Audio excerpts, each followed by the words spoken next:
दोस्तों fundamental analysis के episode 14 में आपको स्वागत है। आज हम जानेंगे कंपनी अपने शेयर होल्डर्स का पैसा कितना एफिशिएंटली यूज कर रही है। इसके लिए हमको जानना पड़ेगा ROE यानी रिटर्न ऑन इक्विटी। दोस्तों वीडियो को शुरू करने से पहले अगर आप हमारा चैनल पर नए हैं तो चैनल को जरूर सब्सक्राइब कर लीजिए। आपका एक क्लिक हमें मोटिवेशन देता है आपके लिए और भी बेहतर कंटेंट लाने के लिए। दोस्तों सिंपल शब्दों में ROE बताता है कि कंपनी शेयर होल्डर्स के पैसा कितना अच्छे से यूज कर रही है प्रॉफिट्स बनाने के लिए। अगर आपने कंपनी का शेयर्स खरीदते हैं तो आप इनडायरेक्टली उसके ओनर है। आपका पैसा कंपनी के इक्विटी में लगा है। अब कंपनी उस पैसा से कितना प्रॉफिट कमा रही है ये मेजर करता है ROE। चलिए एक सिंपल एग्जांपल लेते हैं। मान लीजिए आपके दो दोस्त थे रवि और सुरेश। दोनों ने अलग अलग बिजनेस शुरू किया। रवि ने 1 लाख रुपया लगाया और 1 साल में 20,000 रुपये का प्रॉफिट कमाया। सुरेश ने भी 1 लाख रुपया लगाया पर उसने 10,000 का ही प्रॉफिट बनाया। अब दोनों को कैपिटल यानी इक्विटी सेम था 1 लाख रुपया, लेकिन रवि का प्रॉफिट डबल है सुरेश के मुकाबले। मतलब रवि का रिटर्न ऑन इक्विटी 20% है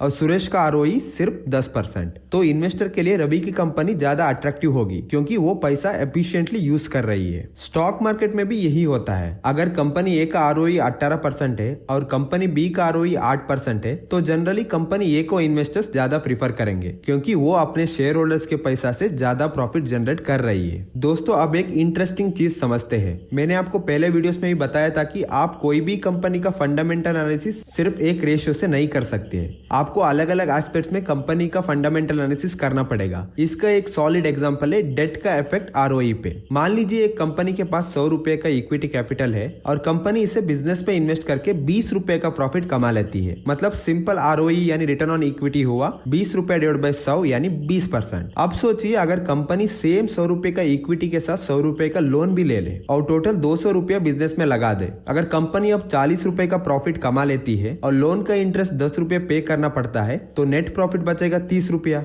दोस्तों अब दिक्कत है कि प्रॉफिट 30 रुपया इक्विटी के 100 रुपए के अगेंस्ट कैलकुलेट होगा, लोन के अगेंस्ट नहीं। मतलब अभी हम लोग जब ROE निकालते हैं हम 30 डिवाइड बाय 100 करेंगे ना कि 30 डिवाइड बाय 200 क्योंकि लोन का अमाउंट ROE रेशियो में नहीं आएगा। तो 30 डिवाइड बाय 100 हमको देगा 30% ROE। देखा दोस्तों, डेट लेने के बाद कंपनी का ROE बढ़ गया क्योंकि उनकी इक्विटी सेम रही लेकिन प्रॉफिट लोन की वजह से ज्यादा हो गया। लेकिन दोस्तों याद रखिए ये एक डबल S वर्ड है। अगर बिजनेस का प्रॉफिट कम हो गया तो इंटरेस्ट तो देना ही पड़ेगा। दोस्तों इसका मतलब यहाँ पे जो कंपनी ने 40 रुपए का प्रॉफिट कमाया 100 रुपए लोन लेने के बाद, हम मान लेते हैं कि ये 40 रुपए नहीं सिर्फ 20 रुपया है। इस केस में कंपनी का ROE 20% नहीं होगा क्योंकि यहाँ पे कंपनी को 20 रुपए में 10 रुपए इंटरेस्ट तो देना ही पड़ेगा क्योंकि कंपनी लोन लिया है। तो कंपनी के पास प्रॉफिट बचेगा 10 रुपए का और ROE बनेगा सिर्फ 10%। इसीलिए दोस्तों अगर कंपनी का प्रॉफिट कम हो गया तो ROE जल्दी घट भी सकता है। इसीलिए हाई ROE कंपनीज में हमेशा चेक करना जरूरी है कि उनका debt to equity ratio safe है या रिस्की। इसीलिए ROE को कभी अकेले यूज मत करिए, हमेशा दूसरा रेशियो जैसे डेट टू इक्विटी और ROCE के साथ कंपेयर कीजिए। दोस्तों ROCE के बारे में हम लोग आने वाला वीडियो में डिटेल में डिस्कस करेंगे। तो दोस्तों ROE एक पावरफुल टूल है जो आपको बताता है कि कंपनी शेयर होल्डर्स के पैसा से कितना एफिशिएंटली पैसा कमा रही है। हाई ROE वाली कंपनीज जनरली स्ट्रॉन्ग बिजनेसेस होती है,